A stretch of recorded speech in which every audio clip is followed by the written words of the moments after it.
Bienvenidos de nuevo a ¿Quién es el rey Harald? Bases históricas de Escandinavia y más para entender el BAF. Esta es la segunda parte. Bienvenidos y un brutal saludo. Este segundo índice vamos a verlo completo. Ya vimos los reinos de Escandinavia y vamos a ver la literatura sobre el BAF, los mitos escandinavos y la filmografía. Son más cortos y espero que junto con las misceláneas pendientes podamos terminar. Vamos allá. Bien, como siguiente punto vamos a tratar la literatura y el BAF. La literatura y el BAF vamos a comenzarla con los viajes de Gulliver. Los viajes de Gulliver presenta 4 viajes.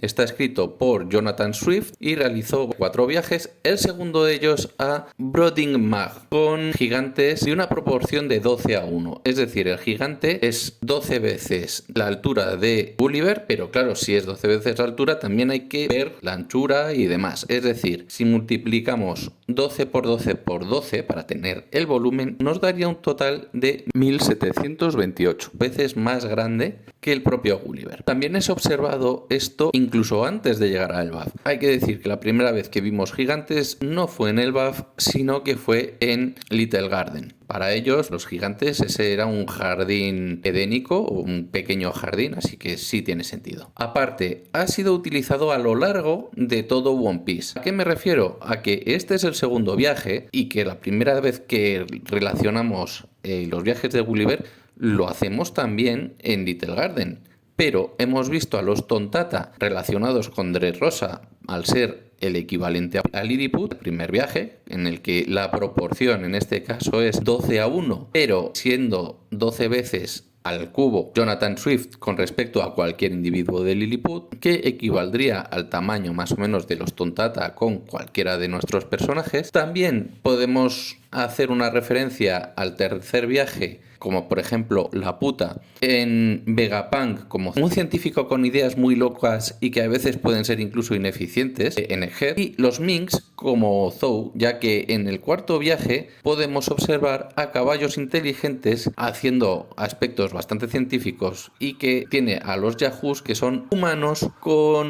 un intelecto bastante bajo. De hecho, Gulliver llega a intentar relacionarse con estos animales porque no quiere relacionarse con los Yahoos. Este es su último y cuarto viaje y estas son las razones de por qué digo que lo ha utilizado a lo largo de toda su historia. El siguiente sería Hamlet e incluso también Historia Danicae o Danicae. Por un lado tenemos a William Shakespeare y por otro a Saxo Grammático.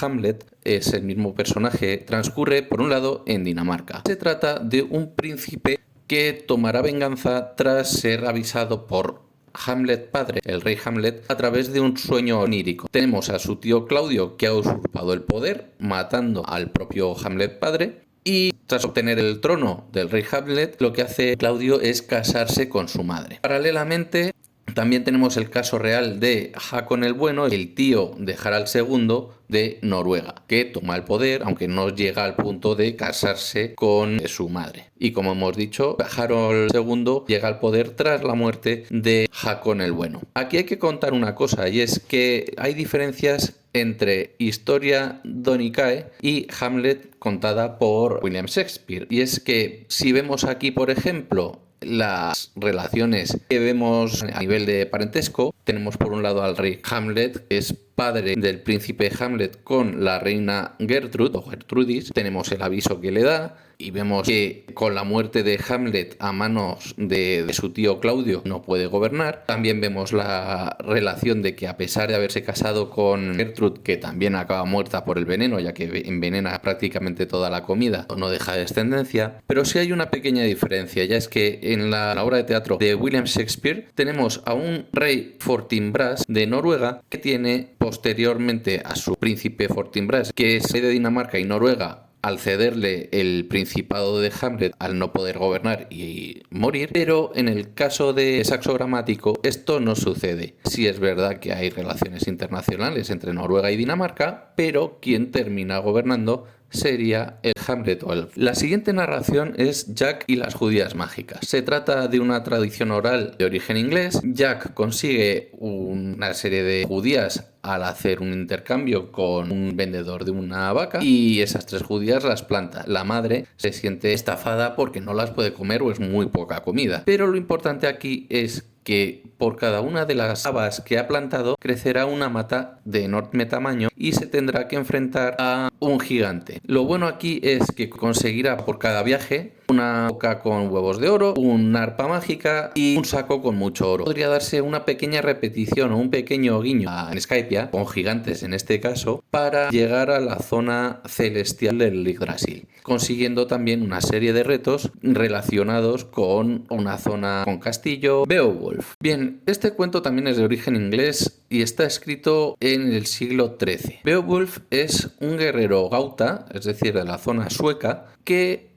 acude a la ayuda del rey Juto en Dinamarca, Heorot el Ciervo, para matar a un ogro que se llama Grendel y posteriormente a su madre. Después tiene que enfrentarse a ella porque aterroriza a la población tras la derrota de su hijo Grendel. Tras esto pasa un tiempo bastante largo, ha conseguido llegar otra vez a terreno gauta y llega a suceder a su tío, está temporalmente como rey, él tampoco tiene hijos y 50 años más tarde, ya siendo viejo, se enfrenta con un dragón y tras liberar del dragón a su población, lo que hace es que su sucesor sea su ayudante, que en este caso, aparte de ayudante, era su sobrino, Wiglaf. Tras su muerte, tras matar al dragón, es él quien hereda el reinado gauta. Pero si no quedase todavía claro, hay que decir que hay un pequeño guiño. Todos sabemos a qué es lo que pasó en el Edén. Fueron engañados Adán y Eva. Adán y Eva tienen varios hijos. Los más célebres son Caín y Abel. Pues Caín, que es el que veis en la imagen, no deja de ser un antecesor de Grendel, lo cual nos lo puede relacionar con la propia Biblia. Por otra parte, el Yggdrasil es también conocido como el árbol de Adán en One Piece. Para terminar, decir que Beowulf significa abeja lobo. Beo, bi y wolf,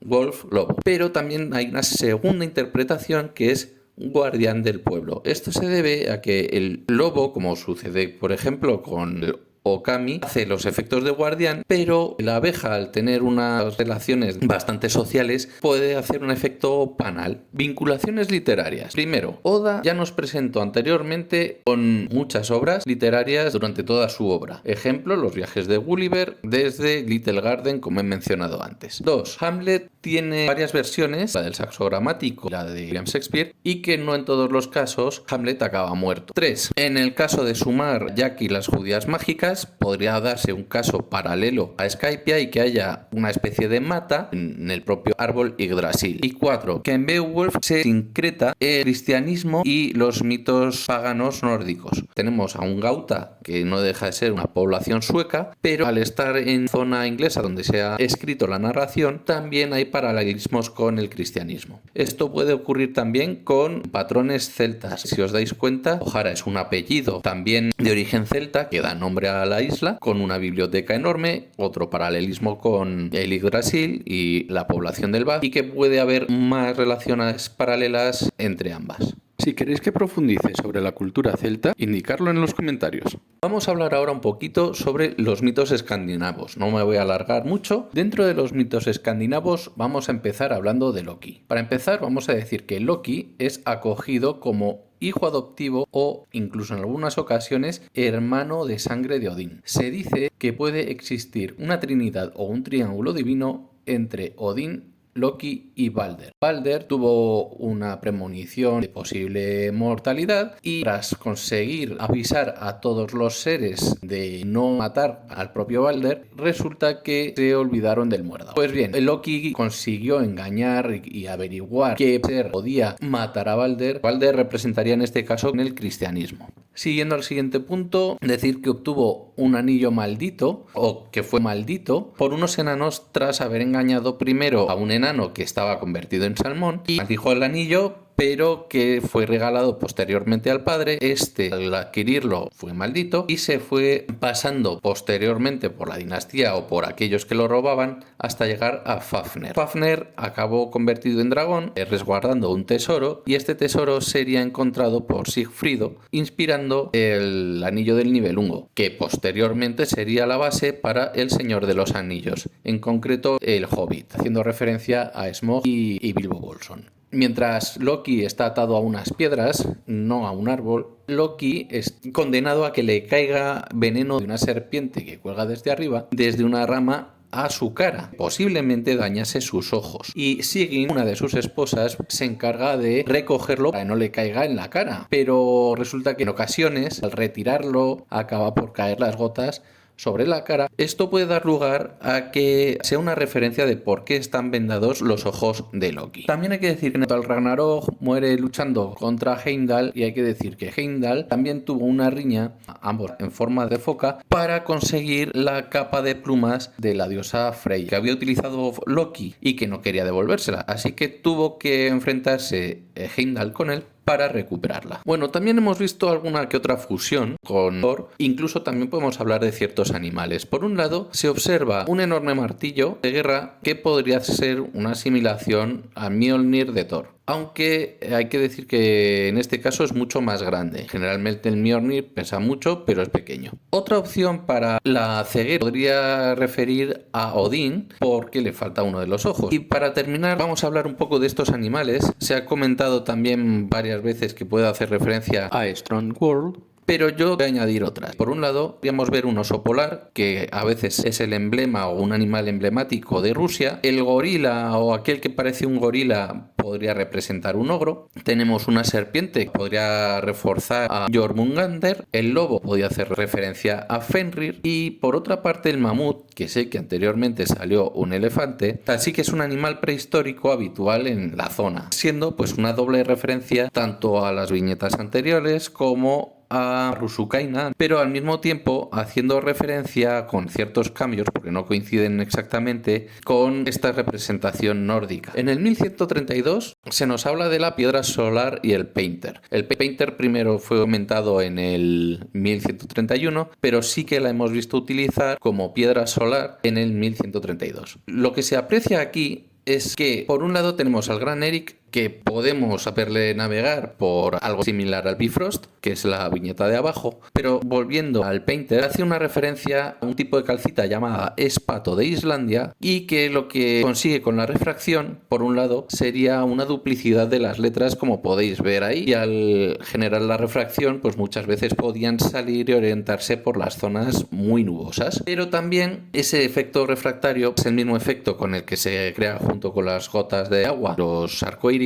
Puede ser esta doble referencia, desde Asgard hasta el resto de cualquiera de ellos, y tenía a Heimdall como vigía. En cuanto a la embarcación, Skidbladnir, que en sueco podría traducirse como patín o patines, está hecho por los enanos Dwalin, Brok y Iter o Eti. También son regalados por Loki tras realizar la apuesta a enanos, y que en este caso fue regalado a Frey, y que se debe este regalo a una condena por haber cortado la cabellera rubia de Sif. Por otra parte, es plegable, de un gran tamaño y muy versátil, ya que puede ir por tierra y por mar. Hay veces que, como se puede ver en esta imagen, también por el aire. Al desplegarse el velamen o todas las velas, siempre va a tener la ventaja de ser impulsado de popa proa los Jotun. Los Jotun o etones son literalmente devoradores, y no importa como tal su tamaño o su forma de ser, ya que hay varios tipos, como por ejemplo los trolls o los tursos. Por un lado, los trolls suelen ser de gran tamaño, representan la muerte por agentes externos, como por ejemplo el frío, el calor, también pueden tener nombres referentes a accidentes geográficos, o los tursos, que suelen representar más bien la muerte a través de enfermedades o agentes patógenos internos. Vamos a ver, por ejemplo, algunas traducciones de algunos nombres. Ejemplos: atemorizador, aullador, ballena, también puede ser foca, lobo, bosquecillo, ciego, devorador de cadáveres, el de la máscara de escarcha, oscuro, quemador. Es decir, que aparte de los animales que ya he comentado y algunos casos como por ejemplo el bosque o temperatura, el caso de devorador de cadáveres representa eso, el comerse a alguien o algo, es algo que no es como tal deseable. Si pasamos a los tuergos, son los elfos oscuros o elfos negros, pero también los enanos. La traducción de algunos nombres podían ser artesano, consejero, dormilón, herrero, mago, meticuloso, sabio, tonto, torpe, listo. A lo que nos referimos. Generalmente vemos que muchas veces tienen los enanos fama de herreros y suelen vivir en zonas bajo tierra o en cuevas, lo cual no quiere decir que oscuro venga por motivo de piel o negro, ¿no? Sino que suele ser porque no se les suele ver porque están ocultos. En cuanto a los elfos suelen ser asociados generalmente a la belleza y a la buena economía y la fertilidad, aunque también a la muerte de familiares difuntos o antepasados. No todos son benignos, ni todos son físicamente guapos, los hay de hecho algunos bastante feos, y algunos nombres podrían ser los siguientes: Alberich, que puede ser elfo rico o incluso rey de los elfos; Albruna, que puede significar más o menos amiga o sabiduría de los elfos; o incluso el propio Frey, que es el dios de la fertilidad masculino, que es un as, es decir, un aesir, pero que también se considera como un elfo. Unos seres mitológicos femeninos que creo que debo mencionar son las Nornas. ¿Y quién son las Nornas? Sería el equivalente nórdico a las grallas griegas, es decir, las hilanderas del destino, de todos los seres, incluidos los dioses, ya que en este caso no viven eternamente y no son inmunes, son mortales. Además, viven bajo el Yggdrasil, en la zona de las raíces. Generalmente se expone a 3 Nornas, aunque hay veces que se dan más, y las más conocidas son Urd, que significa lo que ha ocurrido o hace referencia al pasado o al destino; Verdandi, que hace referencia al ahora, al presente; y Skald, lo que es necesario que ocurra, es decir, hace referencia al futuro. También en este caso es una valquiria. Como libro de referencia, decir que algunos de los nombres o algunos datos han salido de este libro que veis aquí y se llama Los mitos germanos de Enrique Bernárdez, y decir que es catedrático de filología y en especial la filología germánica y nórdica. Vamos a seguir con el doppelganger. Es bastante conocido y de tradición también germana o alemana. Se trata de un doble, a veces fantasmal, y se le suele relacionar con el gemelo maldito. No tiene por qué serlo, pero muchas veces así es. Doppel significa doble y ganger significa andante, lo que podría traducirse como el que camina a tu lado. En Escandinavia y los países germánicos se le atribuye un mal agüero e incluso la muerte. Otros mitos en los que puede aparecer algo similar podría ser, por ejemplo, Zeus convirtiéndose en anfitrión, que implicó luego el nacimiento de Heracles al haber yacido con Alcmena; o, por ejemplo, Uther Pendragon haciéndose pasar por Gorlois con Igraine, ser el padre de Arturo, rey de los britanos.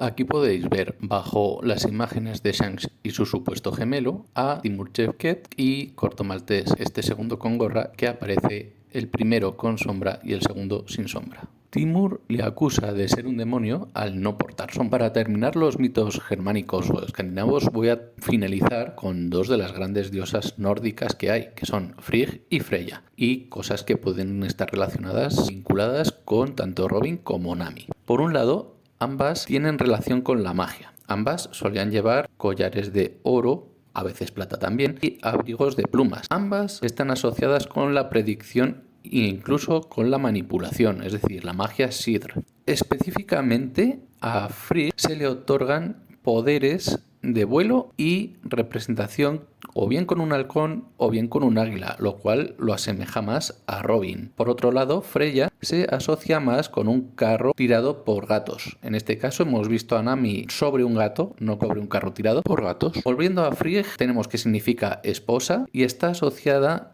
a la gestión del hogar, a la maternidad y también a la batalla. De hecho, es la única as femenina a la que se le permitía la participación en las cazas salvajes. Son cazas que muchas veces son fantasmales, se ven desde el aire y están asociadas también a la tormenta. Por último, volviendo a Freya otra vez, se asocia con el amor, la fertilidad, la belleza, la luna, la riqueza y el clima, especialmente con los rayos. Frigg es una Aesir, mientras que Freya es una Vanir. Vinculaciones con la mitología. 1. La ceguera de Loki puede explicarse con el veneno que le cae de la serpiente, ya que su mujer, aunque porta un cuenco con el cual evitar la caída del veneno, cuando lo quita para rellenarlo, acaba por caerle en su cara, como he mencionado antes. Segundo, si se vincula al rey Harald III, podremos ver un paralelismo con la ceguera, y sabemos que Harald III de Noruega, en su pasado, antes de llegar a ser rey, estuvo en la Guardia Varega, y que, al igual que en la batalla de Clidio, a pesar de que no estaba presente, Loki podría estar completamente ciego y ojituerto, es decir, estaría sin ojos. Tercero, Loki podría haber causado una maldición sobre sí mismo al haber intentado sacar provecho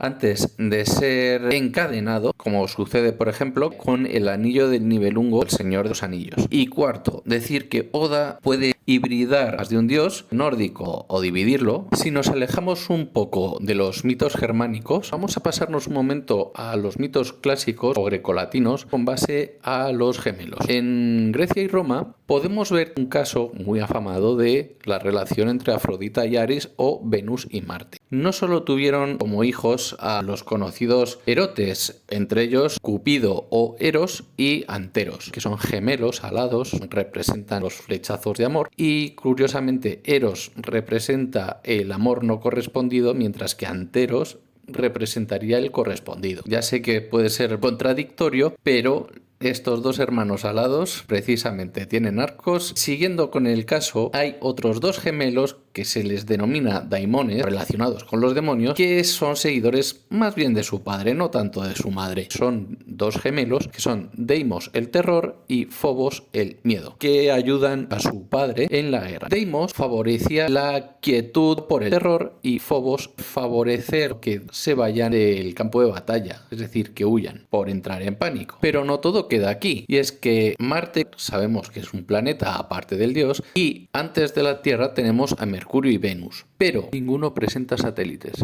Junto con la Tierra, con nuestro primer satélite, que es la Luna, tenemos a Marte detrás del planeta, claro. Y sus dos satélites, sus únicos dos satélites naturales, son Deimos y Phobos, llevando el mismo nombre que el de los hijos de Marte a los que me he referido anteriormente. Ya hemos visto cómo Figarland Garling tiene un peinado similar al de una luna y podría representar la luna, siendo el satélite terrestre y por tanto el más próximo a lo que podría representar Imu como jefe o autoridad del sistema geocéntrico. Pero si se da este caso, podría darse un cambio de planetario a satelital, pudiendo dar este caso de doppelganger con Shanks y su supuesto hermano. Es decir, que uno haga de Deimos y otro haga de Phobos. Pero bueno, eso está por ver. Si queréis que comente algo relativo a los mitos grecolatinos, Roma, emperadores e incluso algo de astronomía asociada por dichos mitos,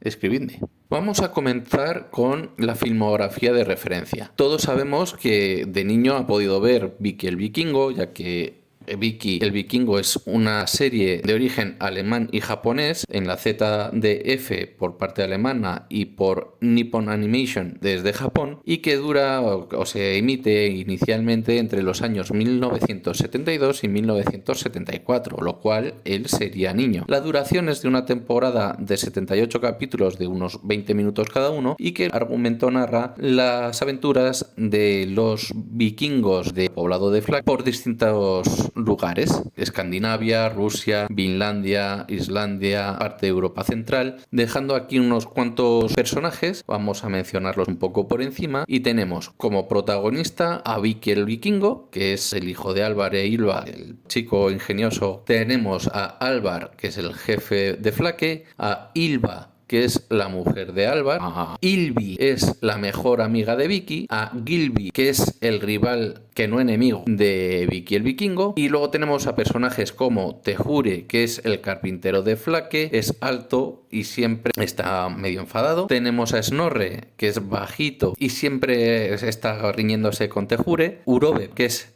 el anciano y sabio. Tenemos a Gorm, que suele hacer de vigía y que cuando está muy contento suele saltar y decir que está entusiasmado. Ulme, que es pardo y que porta una lira. Y tenemos a Faxe, que es un grandote, robusto y que es un tierno vikingo, ¿vale? Esto luego se puede trasladar a los personajes. Por ejemplo, a Harjudin se puede hacer una mezcla entre Ghibli y Vicky. A Gerd la podríamos vincular con Ylvi. También tiene alguna que otra aventura, es rubia, sería joven y tendría más o menos la misma edad tanto que Gilby como Dicky. Stansen físicamente se parece en parte también a Alvar, que es el jefe de la aldea a pesar de que no tenga ese rol. Y Road se parece físicamente, aunque no lleve casco, también emocionalmente porque es el más malhumorado, a Tejure. Yo asociaría a Goldberg con Ulme por un lado y con Snorre por otro, ya que con el primero comparte ese aspecto más alegre y posiblemente la afición por la cocina, a pesar de que pueda que no comparta el aspecto más musical y poético, y con el segundo el aspecto físico. Esto en la nueva generación. En generaciones anteriores podemos vincular tanto a Jorul como a Yarul con Ulme por ser precisamente una persona barbuda y canosa, pero que representa la sabiduría. Por otro lado, si cogemos a Dorri y Broggy, aunque sean distintos, sí que podemos tener en cuenta unos cuernos no tan anchos y algo más alargados por parte de Alvar, que es el jefe de Flack, y además la barba también es así como redonda o en forma de abanico, que puede recordarnos también ese aspecto. Sin embargo, la forma del casco, la zona central, no tanto los cuernos, sí que nos puede recordar un poco a Dorri.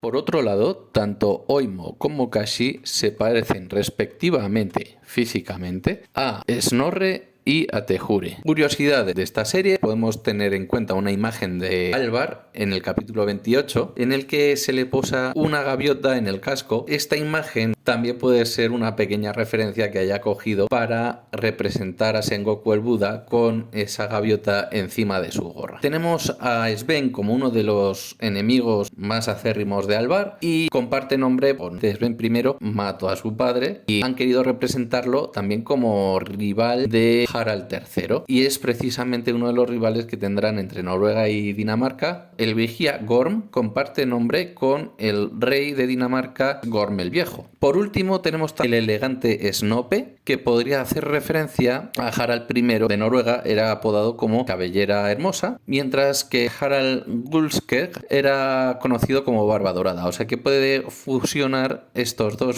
Harald por su belleza y por el color dorado con Snope. Por último, también vamos a vincularlo con esta embarcación voladora, y es que en el capítulo 19 precisamente se llama así, el barco volador, y hace referencia a Skidbladnir. La trama concreta es que navegar todo el Oder para luego más tarde, en lo que sería posteriormente Hungría, ya con población magiar, quieren pasar al Danubio. El Danubio tiene un afluente llamado Morava y es precisamente por ahí donde yo situaría la población con el intento de pasar con troncos, que eso se puede ver en Vinland Saga. Pero el caso es que como los magiares lo están impidiendo, tienen que tener una alternativa. Y esta alternativa es usar las pieles de morsa para hacer cometas y que el barco pudiese volar. Para terminar con Skidbladnir y el capítulo 19 llamado El barco volador, quiero comentar que los magiares habitan actualmente en Hungría, pero Hungría antes de formarse formaba parte de la Gran Moravia. La Gran Moravia existió desde el 833 al 907, un periodo comprendido dentro de los reinados vikingos, y el Gran Principado de Hungría empezó a existir en el siglo IX hasta su fin en el siglo XI. Posteriormente empezó a existir el Reino de Hungría. Aquí veis los dos mapas y el que está más arriba, la Gran Moravia, sí que corresponde justamente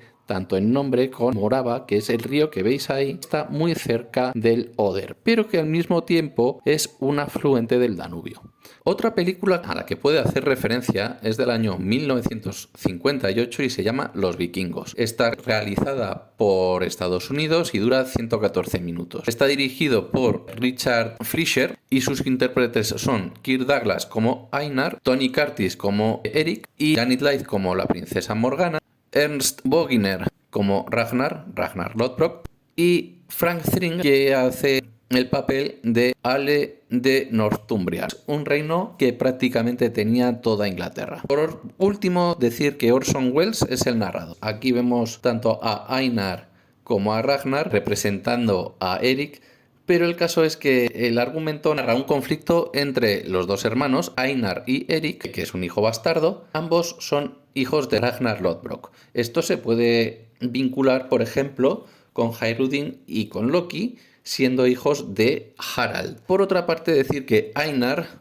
acaba tuerto, que es al que veis en imagen. Ragnar Lodbrok acaba perdiendo una de las manos, puede vincularse también con Tyr, es el dios de la guerra, y acaba manco, siendo devorada la mano por el lobo Fenrir. También es echado a los lobos, por cierto. Y Eric supera una prueba de valor en la que durante una noche es abandonado y atado a un palo con la subida de mareas. Aquí podéis ver también los linajes que hay. Tenemos a Ernst Brogner como Ragnar Lodbrok, la rivalidad entre Tony Curtis como Eric Ragnarsson y Kirk Douglas como Einar Ragnarsson. Por otro lado, tenemos el amor correspondido de la princesa Morgana, hija de Ale de Northumbria, que tenía rivalidad y sigue teniendo rivalidad con Ragnar Lodbrok, y el amor no correspondido, que también es una de las partes generadas de la rivalidad entre Einar y Eric, con la princesa Morgana, princesa de Northumbria, y el rey de Northumbria es quien precisamente acaba por secuestrar a Ragnar Lodbrok y tirarle a los lobos tras haberle cortado la mano. Hay otra cosa muy curiosa, y es que Orson Welles, que es un narrador de muchas historias y muy conocido aparte por su filmografía, por sus emisiones radiofónicas, es el narrador de esta película. Y decir que en nuestro cómic sí que tenemos un narrador omnisciente que podía tener cierto paralelismo. Bien, aquí podéis ver un plano de Northumbria. La capital estaría más o menos en la zona de York, en la zona norte de Inglaterra. Como curiosidad, Frank Thring, en quien veis en imagen, hace el papel de Ale, el padre de Morgana, pero justamente esta imagen que veis aquí con esa corona podría ser una referencia que ha hecho previamente con el rey Elisabelo II, y a su vez que Elizabeth I, o sea, Isabel I de Inglaterra, le dé su nombre como Elisabelo. Aunque no sea una película, Vikingos fue realizada entre los años 2013 y 2020, fue rodado en Irlanda y tiene una duración de 6 temporadas con 89 capítulos de aproximadamente 1 hora. Lo destaco por una sencilla razón, y es que nos habla precisamente de la historia de Ragnar Lodbrok, personaje que ha salido ya antes en la historia y que ha salido también en la película anterior, pero la estética de Lagertha, que es una de las primeras esposas de Ragnar Lodbrok, podría estar representada como la Escalmo o mujer guerrera en Ripley. Se parece mucho físicamente a Catherine Winnick, que es la actriz que hace de Lagertha. Es precisamente este tipo de rol. También podemos ver que aparecen las dos pintadas con algún tipo de tatuaje, y yo creo que es una de las bases que tiene para este personaje, para Ripley. Además, en la serie Vikingos aparece Holganger y Rollo el Caminante, Rollon o Rollo, o también el Errante. Es el primer duque de Normandía, y Guillermo I de Inglaterra, el conquistador, es descendiente suyo. Su descendiente Guillermo fue también considerado bastardo. Como última película, a pesar de que no toque este mundo de vikingos, es Alien el octavo pasajero. Fue realizada en el año 1979 en Estados Unidos y con 116 minutos de duración.